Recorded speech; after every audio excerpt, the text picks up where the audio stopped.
Some of you may have come across a VLOOKUP. Now, VLOOKUP was in the earlier versions of Excel, as was a HLOOKUP, but the Xlookup is the latest iteration of it, the lookup function. And what this function will do is take a value. In this case, we've got a course code, but it might be a product number, and it will look it up into a different table, which would be your standard table of entries. So, for example, it might be a complete product listing. So your unique items that you have as your products. In this case, course code is unique in the lookup table. And this table, this standard table of data, could well be away in a different file or even just on a different sheet in my workbook. But just to show working with it, we do have it on the same sheet. Another one might be if you've got an exchange rate, for example, and somebody is responsible for keeping that up to date, then you could have that in a separate file. One person updates it and everybody else could reference that file and look up the current value at that point. It does require a few different arguments. I've already entered it in here. So we're looking at the course code in this column in our lookup table, and we're returning the result, perhaps for the course name here, from this column. Okay, so this has already been entered. If I just double click on that, looks up this course code in the red range here and returns the result from a different column that corresponds with that once it's found it. So I'm going to enter that in for the lead trainer this time. So equals Xlookup. Double clicking to use the function, and strongly recommend, you can see the syntax here or the up at the top there, but strongly recommend going into the function arguments just to start with. So my lookup value is a course code in the cell here. I'm not copying it anywhere, but I could lock it on if I wanted to. Don't need to at this instance. My lookup array, however, I'm looking that code up in this column of my table, my standard table of entries. I do need to lock that on or name the range to make it absolute. The return array, I want to return the lead trainer for that course. Okay. And so I'm selecting the cells here. You don't need to select the heading. Again, making it absolute. Now, by default, the lookup function will find an exact match.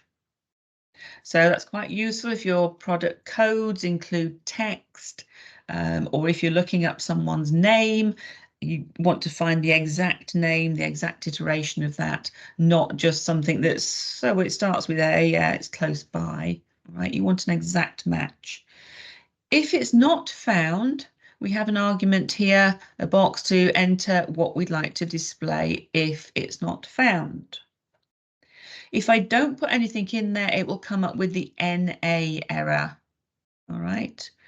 So I'm going to put in there not listed. Okay, because that entry isn't necessarily in the table. No, not listed. And click on OK. There we go. So course code OD1 is the OneDrive Essentials, and it is trainer M. So again, bear in mind that this might be on your sort of front sheet. You can't see the other information. You just want a quick, put the course code in, or a customer comes in, provides you with a code, and you want to return the other information relating to it.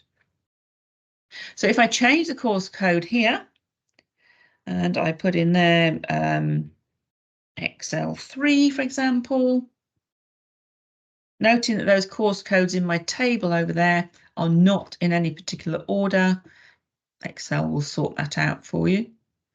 All right, and I can say that's Excel lists and it's trainers C. I go back to that and vary the course code once again. This time I'm going to put in ABC, which I know isn't listed. I enter it in. Course name has come back as NA. That's the standard error message. But on this one, I provided that extra entry, which gave me the value if not found.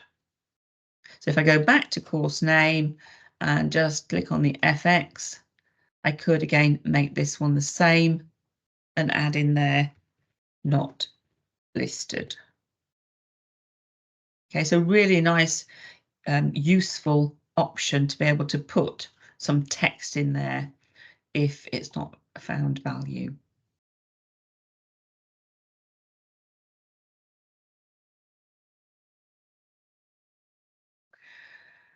Now, the other side of a lookup function is sometimes you might want to find an approximate match, or you want to find an exact match, but you want to return more than one column. Right, so let's have a look at that one first. So an exact match, the same as we've just done here, but we want to return more than one column or details of information from the table. So I'm going to enter this in to look up the course name. I've just put in these headings at the top there, just copied them, typed them in. That's fine. And we're just going to use the Xlookup function again. So equals Xlookup, double clicking, and once again going into the insert function dialog box. So it's pretty much the same. I'm looking at this course code in the same array. You can look up in any column you want in here. Okay, so the course code is the columns I want to return, look it up in, making that absolute. The return array, though, in this instance, I want to return all the way from the course name itself across to lead, trainer, and including category. So I want to return 4 bits of information and the rest of the table. So instead of it just being returning it from that single column, I want it to spill or extend over and return from the subsequent columns as well. I could select all the columns to return all of that information as well. Again, just making it absolute in case I do want to copy it, and value if not found, not there. I click on OK. There it is. You can see my formula is actually contained in this single cell here. I select the other cells, the formula shows up at the top there as dimmed out. It's what we call an array formula, so it's all stemming from that initial cell. If I do try to delete it from this cell, say I didn't need the category, if I just press my delete key, it won't get rid of it because it's part of that initial cell where I entered it. If you want to get rid of it or you want to edit it, you go back to that source cell where the formula is. And then if I delete that, it will delete everything subsequent to it.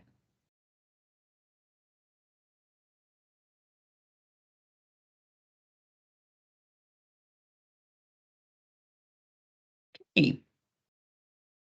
So the other option here is an Xlookup, but this time finding an approximate match or approximate range, if you like.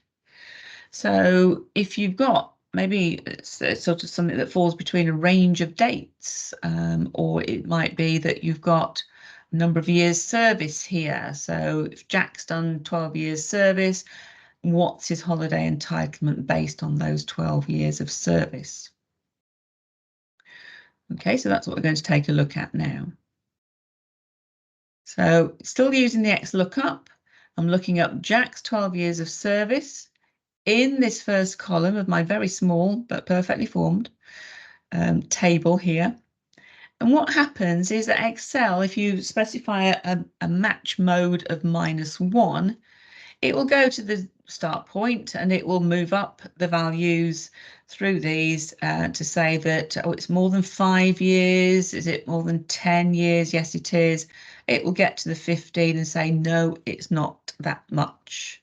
So then you can have it use -1, will return to the smaller value. So effectively, you are banding these values in a range of values.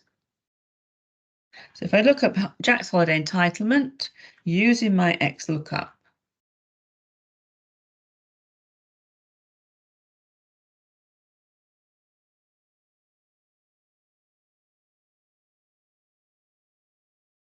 okay. So my lookup value is Jack's 12 years of service. My lookup array is the years service table, first column. It happens to be the first column. Again, it's going nowhere. I'm going to make that absolute. I want to return the number of days entitlement. So I'm selecting again that column in that small table, making it absolute.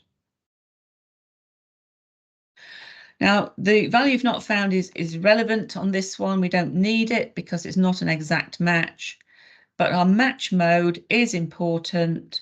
And this, we put in there a -1, so it drops to the smaller value. So -1 is needed for that. It will drop to the corresponding array underneath that. Click on OK. 27 days for Jack. So it didn't take the 15 years, it took 27 here, it's dropped back, auto-filling that down.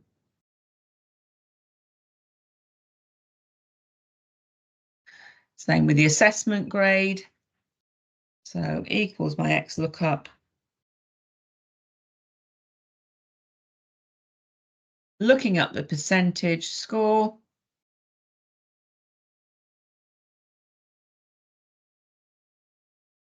In the first column of the gradings. Returning the result from the grade column. Match mode still -1 because it'll drop to the previous grading.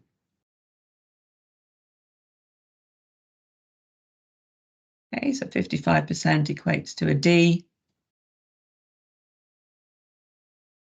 Auto fill down.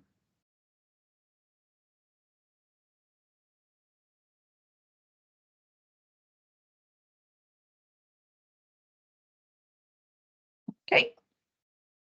The final one in here, which is lookup. And it's got some dates again in it. And we've calculated already the days since the appointment was booked. Okay, that's just using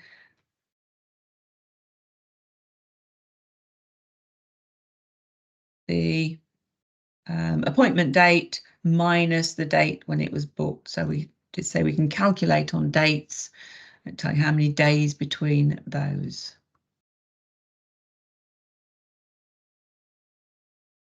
The other thing that we have is that the date booked, we can calculate, we can have a look at when that was, and we can also look up the cost. Okay. So the cost in here, we can look that up based on the job type in our little table alongside it. Okay, so I'm going to do my Xlookup once again. And I'm looking up this value here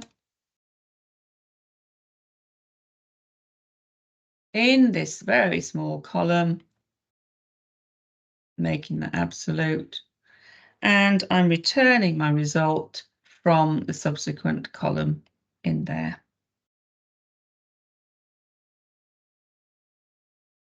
I'm going to pop into my FX just so that you can see that more clearly perhaps.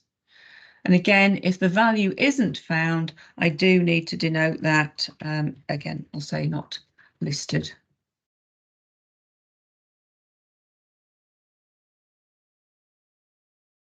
autofill that down with a double click. There we go, a few not listed just there.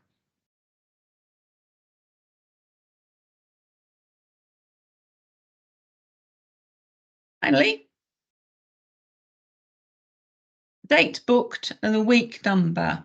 So we want to return a date, which week it drops into according to this table here. So we've got banded date ranges, a week between each one. So once again, equals my VLOOKUP, Xlookup even.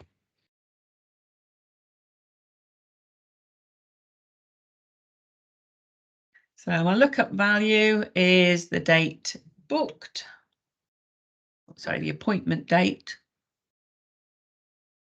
date booked, okay, date booked, week number, and then we're going to put in the second argument, lookup array. We're looking it up in this array here.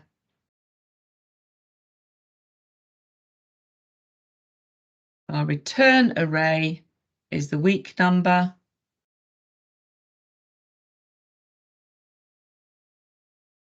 Because it's not an exact match, we don't need the next one, but our match mode, if it doesn't achieve the date that we've listed in ascending order here, we're going to drop it back once again, -1 to the previous date's week. Click on OK. 25th is in week 1. 4th of the 8th is in week 2, and so on down that list.